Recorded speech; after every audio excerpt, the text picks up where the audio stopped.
Josué, chapitre 4.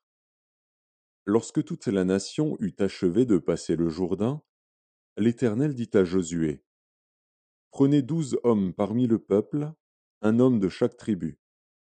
Donnez-leur cet ordre, enlevez d'ici, du milieu du Jourdain, de la place où les sacrificateurs se sont arrêtés de pied ferme, 12 pierres, que vous emporterez avec vous, et que vous déposerez dans le lieu où vous passerez cette nuit. Josué appela les 12 hommes qu'il choisit parmi les enfants d'Israël, un homme de chaque tribu. Il leur dit, Passez devant l'arche de l'Éternel, votre Dieu, au milieu du Jourdain, et que chacun de vous charge une pierre sur son épaule, selon le nombre des tribus des enfants d'Israël, afin que cela soit un signe au milieu de vous. Lorsque vos enfants demanderont un jour, Que signifient pour vous ces pierres? Vous leur direz, Les eaux du Jourdain ont été coupées devant l'arche de l'alliance de l'Éternel. Lorsqu'elle passa le Jourdain, les eaux du Jourdain ont été coupées, et ces pierres seront à jamais un souvenir pour les enfants d'Israël.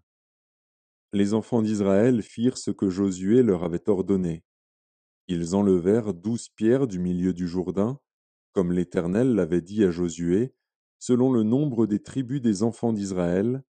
Ils les emportèrent avec eux, et les déposèrent dans le lieu où ils devaient passer la nuit. Josué dressa aussi 12 pierres au milieu du Jourdain, à la place où s'étaient arrêtés les pieds des sacrificateurs qui portaient l'arche de l'Alliance, et elles y sont restées jusqu'à ce jour. Les sacrificateurs qui portaient l'arche se tinrent au milieu du Jourdain jusqu'à l'entière exécution de ce que l'Éternel avait ordonné à Josué de dire au peuple, selon tout ce que Moïse avait prescrit à Josué. Et le peuple se hâta de passer. Lorsque tout le peuple eut achevé de passer, l'arche de l'Éternel et les sacrificateurs passèrent devant le peuple. Les fils de Ruben, les fils de Gad et la demi-tribu de Manassé passèrent en armes devant les enfants d'Israël, comme Moïse le leur avait dit.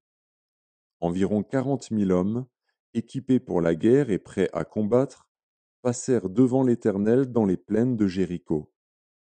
En ce jour-là, l'Éternel éleva Josué aux yeux de tout Israël, et ils le craignirent, comme ils avaient craint Moïse tous les jours de sa vie.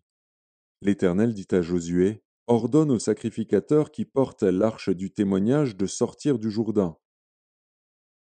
Et Josué donna cet ordre aux sacrificateurs, Sortez du Jourdain. Lorsque les sacrificateurs qui portaient l'arche de l'alliance de l'Éternel furent sortis du milieu du Jourdain, et que la plante de leurs pieds se posa sur le sec, les eaux du Jourdain retournèrent à leur place, et se répandirent comme auparavant sur tous ses bords. Le peuple sortit du Jourdain le 10e jour du premier mois, et il campa à Gilgal, à l'extrémité orientale de Jéricho.